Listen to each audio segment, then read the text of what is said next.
यदि प्रभु श्री रामचंद्र जी यह चाहते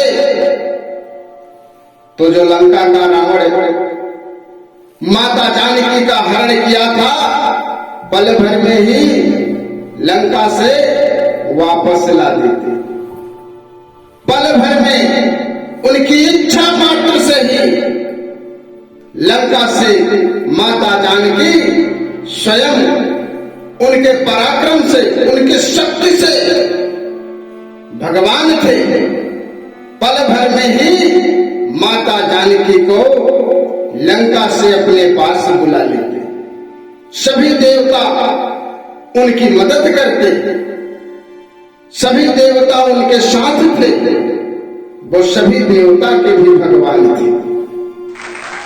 रावण इतना शक्तिशाली नहीं था, रावण इतना पराक्रमी होता तो बाली की काख में 6 माह नाश होता।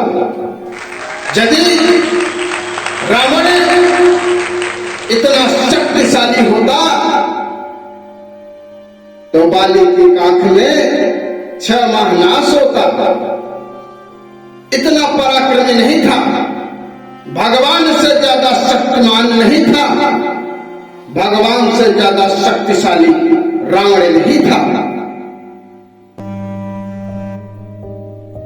भगवान रावण को इसलिए उस समय नहीं मारना चाहते थे, अपने पराक्रम को नहीं दिखाना चाहते थे, क्योंकि वो भगवान थे जरूर, परंतु उस समय नर के रूप में अवतरित हो गए थे, नर के रूप में थे। इसलिए उन्होंने मानव की तरह रहकर धीरे धीरे माता जानकी का पता लगाकर लंका का विध्वंस करके तब माता जानकी को वापस ले आए।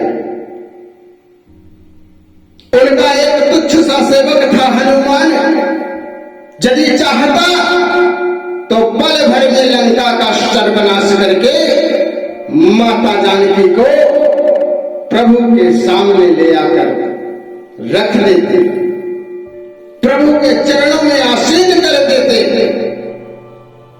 परंतु ऐसा भी नहीं किया हनुमान ने, क्योंकि भगवान का आदेश नहीं था, प्रभु का आदेश नहीं था। नहीं तो एक काम एक तुच्छ सा सेवक कर सकता था हनुमान। परंतु हम मानव लोगों को उपदेश कौन देता, कौन बताता कि ऐसे विपत्ति काल में किस भांति भांति पर चलकर हम इस विपत्ति का छुटकारा पा सकते हैं। हम इस विपत्ति से छुटकारा कैसे पाएंगे? मानव बनकर प्रभु ने सारी दुनिया को दिखा दिया।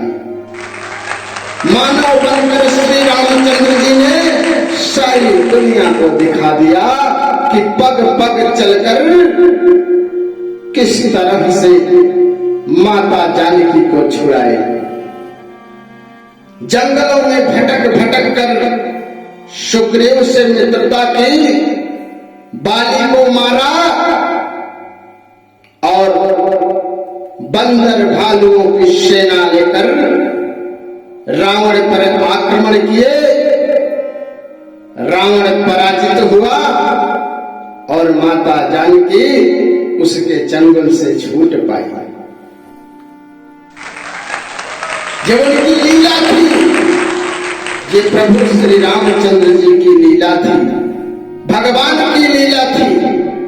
भगवान पल भर में चिट्ठियों में कार्य नहीं किए, वो हमारी तरह हमें सिखाने के लिए अपने पग पर चलकर मनुष्य की भांति रावण पर विजय पाए। रावण इतना शक्तिशाली नहीं था, भगवान से ज्यादा शक्तिशाली कोई नहीं होता। ये उसका भ्रम होता है। रावण को भ्रम था, रावण को अहम था, इसलिए वो भगवान के रूप में न आकर मानव के रूप में आकर उनसे मुकाबला किए, ताकि रावण के घमंड को, रावण का जो अहम था वो चकनाचूर हो जाए।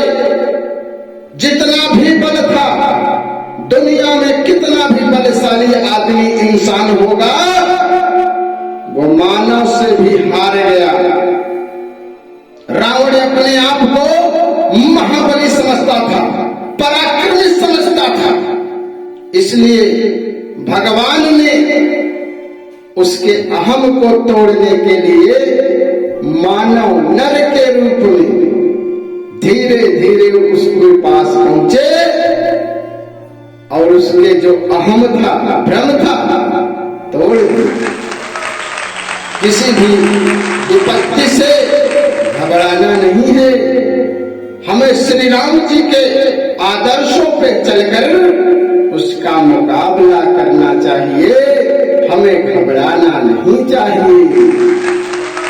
ये हमें सिखाने के लिए ही प्रभु श्री रामचंद्र जी ने यह कार्य किया था। उनसे हमें यह सीख मिली, इसीलिए उनकी यह लीला थी। वरना रावण क्या, रावण से बड़ा राक्षस भी माता जानकी को छू न सकता, उनकी परछाई भी छू न सकता। एक कौवे ने चोंच मारा था, माता के पैरों में चोंच मारा था, वही प्रभु श्री रामचंद्र जी थे। एक छोटे से तिनके को उठाकर मार दिए। उस कौवे को कहीं शरण ना मिली, अंत में हताश होकर प्रभु के चरणों में आसीन हो गया, गिर गया। प्रभु ने कहा कि ठीक है, मेरी संरक्षण में आए हो, चलो माफ करता हूं, गलती मत करना। तो कौवे भाई ने कहा नहीं नहीं, जटायु ने कहा नहीं, मैं तो आपकी परीक्षा ले रहा था। इतने ताकतवर थे, इतनी शक्ति थी, भगवान थे, परंतु भगवान रहकर हमें सिखाने आए थे, बताने आए थे और बता गए। उन्हीं का आदर्श लेकर यदि जो रहेगा, उसे बड़ा सा बड़ा अधर्मी भी, रावण जैसा अधर्मी भी हरा नहीं पाएगा।